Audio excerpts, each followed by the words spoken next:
책을 읽다 보니까 이게 생각보다 굉장히 약간 과학적으로 접근을 해요. 의외로 그냥 감성에 호소를 하는 게 아니라 과학적으로 접근을 합니다. 왜 우리가 롤렉스 시계를 사야 되는지, 왜 우리가 원하는 자동차를 사야 되는지, 왜 우리가 원하는 명품 백을 사야 되는지, 혹은 뭐 우리가 원하는 이런 것들을 사야 되는 이유에 대해서 말을 하는데,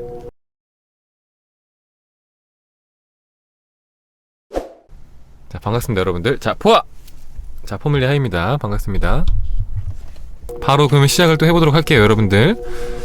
오늘은 제가 좀 고민이 좀 많았어요. 오늘은 뭘 할 거냐면은, 자, 지금 당장 롤렉스 시계를 사라라는 책을 다룰 겁니다. 지금 당장 롤렉스 시계를 사라 라는 책을 다룰 건데, 왜 고민이 많았냐, 이 책을 다룰지 말지가 고민이었느냐, 그게 아니라 생각보다 너무 책 내용이 좋아갖고 고민이었어요. 왜 고민이었냐면은, 조금 더 정리를 하고 싶었어요. 그러니까 책에 나와 있는 내용들을 좀 따로 조사를 좀 해보고 싶었는데 거기까진 못했고, 일단 그냥 책 내용 자체로만 이제 정리를 해갖고 일단 다뤄보고, 혹시나 제가 따로 자료를 찾아보다가 더 나누고 싶은 내용이 있으면은 그때 뭐 제가 따로 편집 영상 찍든지 아니면 생방에서 하든지 해갖고 그때 하는 걸로 하고, 일단 오늘은 이 책을 좀 해보려고 해요. 책 제목이 되게 특이하잖아요. 그래서 저는 사실 뭐 지금 당장 롤렉스 시계를 사라라고 써있길래 제가 생각한 건 뭐냐면은, 제가 알고 있는 롤렉스에 대한 지식은 뭐냐면은, 지금 롤렉스 시계가 전 세계적으로 인기가 어마어마합니다. 지금 어마어마한 인기를 구가하고 있는 시계예요.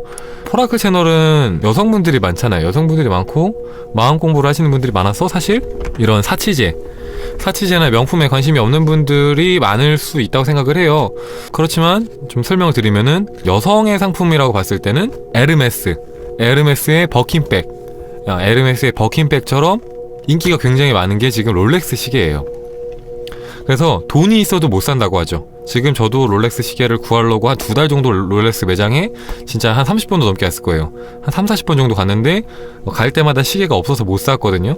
네, 그 정도로 구하기 힘든, 돈이 있어도 못 사는 시계. 그리고 에르메스 버킨백도 마찬가지로 돈이 있어도 못 사는 백이잖아요, 그죠? 그리고 재밌는 거는 사자마자 판다, 사람들한테. 그러면은 당장에 뭐 몇백만 원에서 몇천만 원까지도 벌 수 있는, 네, 그런 제품들인데, 그러다 보니까 당연히 책 제목이 지금 당장 롤렉스 시계를 사라라고 써있으니까, 지금 당장 롤렉스 시계를 사서 뭐 이걸 통해서 약간 투자 같은 느낌? 그러니까 명품을 사면서 너는 돈을 벌 수 있다라는 약간 그런 내용을 말하고 있나? 라고 생각을 하면서 그냥 큰 기대를 안 하고 봤어요. 솔직히 내용부터 이러니까 별로 기대를 안 하고 봤는데, 생각보다 내용이 너무 좋은 거예요. 생각보다. 그래갖고 이 책을 꼭 여러분에게 소개를 해야겠다고 생각을 했습니다.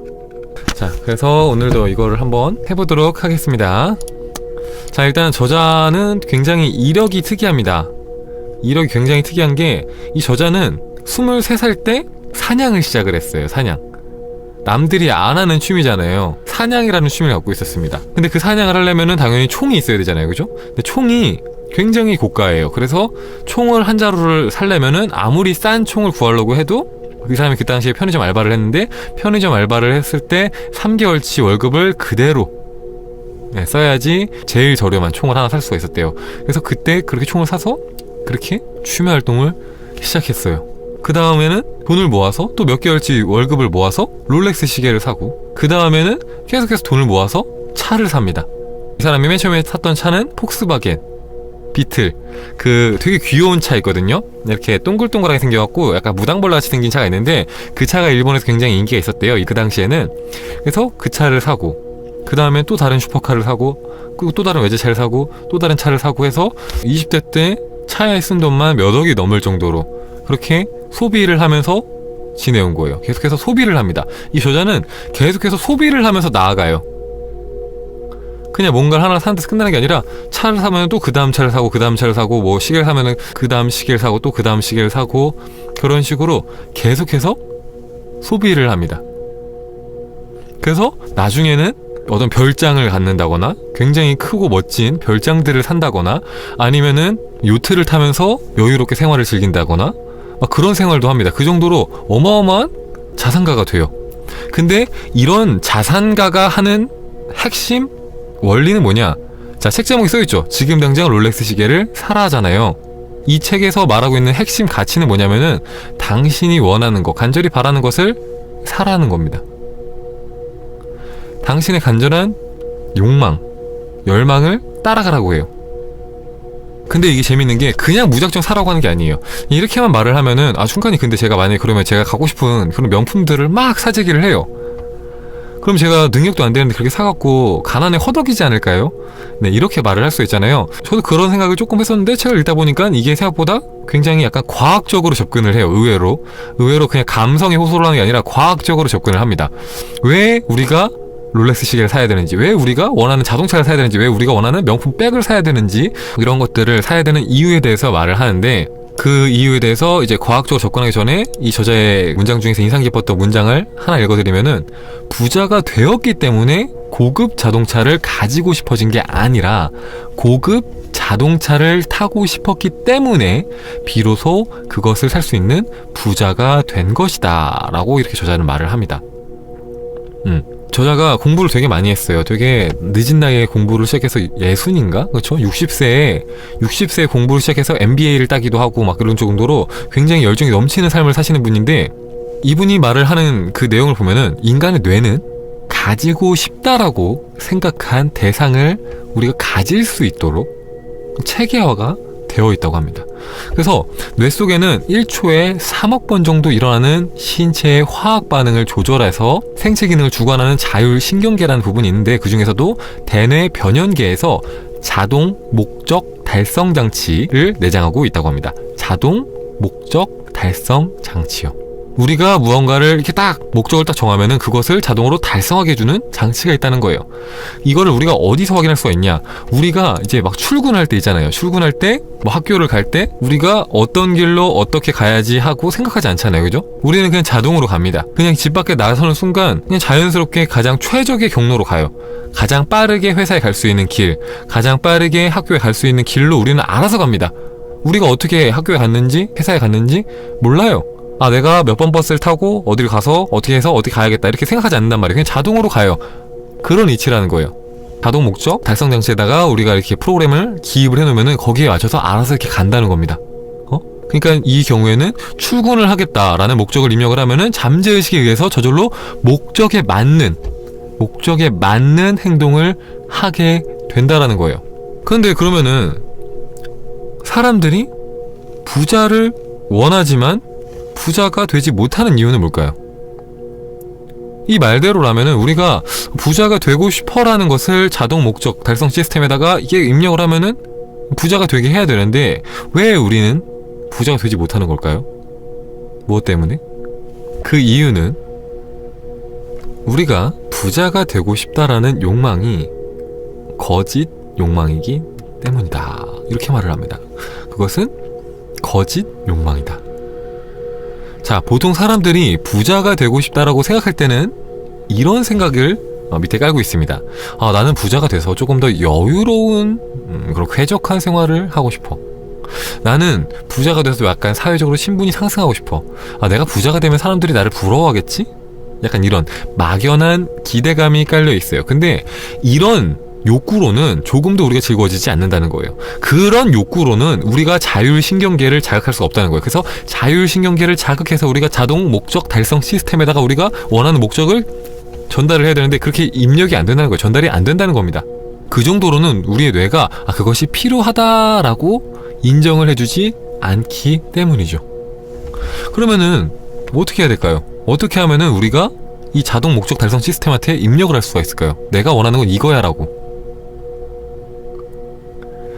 우리는 최고급 뭐 스테이크를 먹는다거나, 아니면 뭐 해외여행을 간다거나, 아니면은 정말로 멋진 숙소에서 묵는다거나, 아니면 우리가 갖고 싶은 어떤 물건, 아까 제가 말씀드린 뭐 롤렉스라든지, 아니면 에르메스 버킨백이라든지, 뭐 포르쉐라든지, 막 이런 자동차, 여러분들이 정말 갖고 싶은 무언가를 순수하게 갖고 싶다는 그 열망으로 가득 찼을 때, 그때 바로 우리의 자율신경계가 자극이 되고 자동 목적 달성 장치의 목적이 입력이 돼서 우리가 그 목적에 맞는 행동을 하게 된다는 거예요. 그러니까 결국에는 우리의 소망이 이루어질 수밖에 없게 된다는 거죠.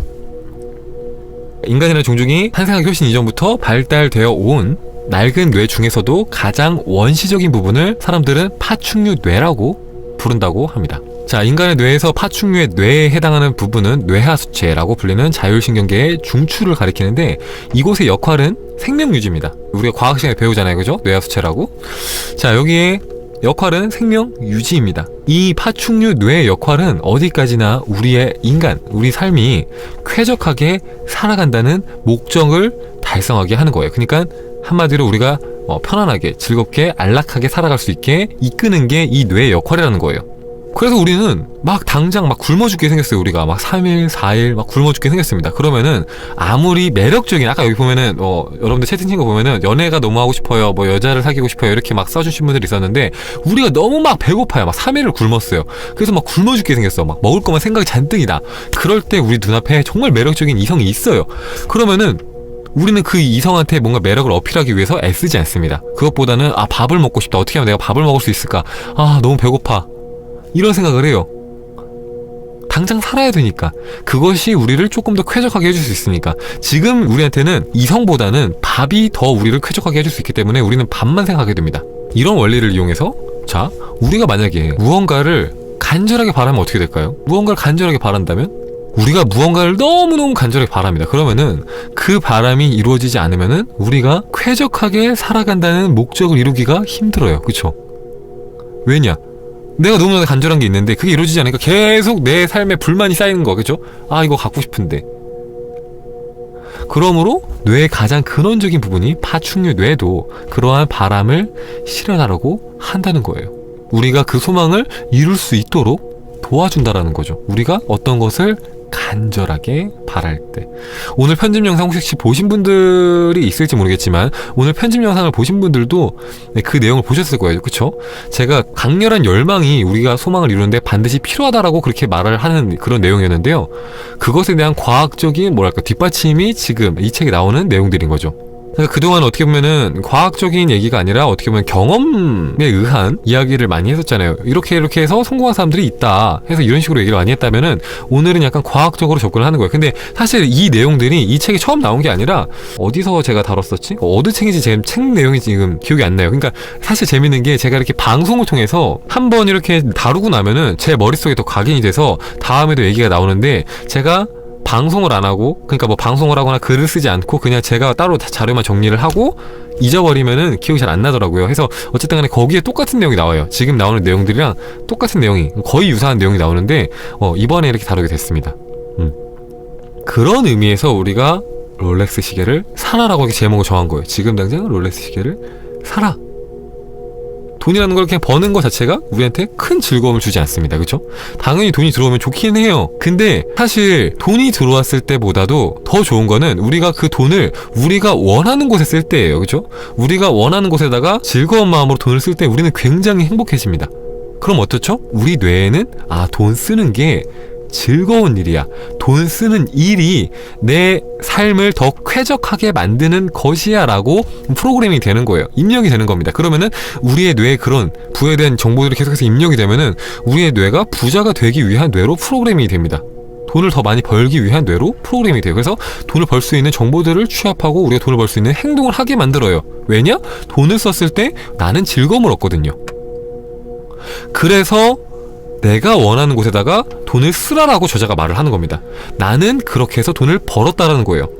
내가 당연히 3개월 동안 열심히 돈을 벌어서 그걸 가지고 어떻게 보면 전재산이잖아요. 전재산을 투자를 해서 내가 진짜 갖고 싶었던 차를 샀을 때, 내가 진짜 갖고 싶었던 시계를 샀을 때, 내가 갖고 싶었던 총을 샀을 때, 그때 이 저자는 굉장히 큰 즐거움을 얻었다는 거예요. 그러면서 이 저자의 마음에는 딱 이 생각이 기입이 된 거죠. 돈 쓰는 게 굉장히 즐거운 일이구나. 돈을 더 많이 벌어야겠다. 그리고 또 한 가지 생각이 이 저자의 머릿속에 새겨집니다. 내가 간절히 바라는 꿈은 반드시 이루어지는구나. 그래서 저자는 이렇게 말합니다. 나는 이 물건에 돈을 쓴 게 아니라 나는 내 꿈에다가 돈을 투자한 것이다. 내가 이렇게 내가 원하는, 간절히 원하는 거, 그게 사치제라고 할지라도 거기다 내가 돈을 썼을 때 내가 큰 감동을 느낄 수 있다면은 그게 내 삶을 더 활기차게 만들기 때문에 나는 거기다 돈을 투자한 것이다. 이렇게 말을 해요. 그래서 저자가 재밌는 게 그렇게 계속해서 사다 보니까 정말 큰 자산가가 됐어요. 그래서 갖고 싶은 걸 다 가질 수 있게 됐어요. 이 저자가 나이가 굉장히 많아요. 굉장히 많은데 몇 살인지 잘 기억 안 나는데 일단 책 내용을 보다 보면은 일단 60이 넘었어요. 그죠? 60이 넘었을 때 그때 나이가 있으니까, 그러니까 할아버지, 지금은 할아버지라고 하기 좀 그렇죠. 그죠? 고령화가 되고 있으니까. 그렇지만 어쨌든 간에 적은 나이가 아니잖아요. 근데 그 나이에 이 사람이 이제 차를 좋아하니까 슈퍼카를 끌어요. 막 예를 들면은 포르쉐, 람보르기니 이런 걸 끝나고 생각해봐요. 할아버지가 포르쉐나 람보르기니 낀다는 게 약간 상상이 잘 안 되잖아요. 보통 한 3, 40대 뭐 많아야 한 50대 정도가 끈다는 이미지가 있지 그 이상이 끈다는 게 약간 상상이 잘 안 되잖아요. 그래서 이 저자도 내가 이제 나이가 있으니까 이런 것들을 하지 말아야겠다라고 안 하기 시작합니다. 그랬더니 웬걸 삶이 막 무기력해졌다는 거예요. 그냥 적당히 사는 거예요.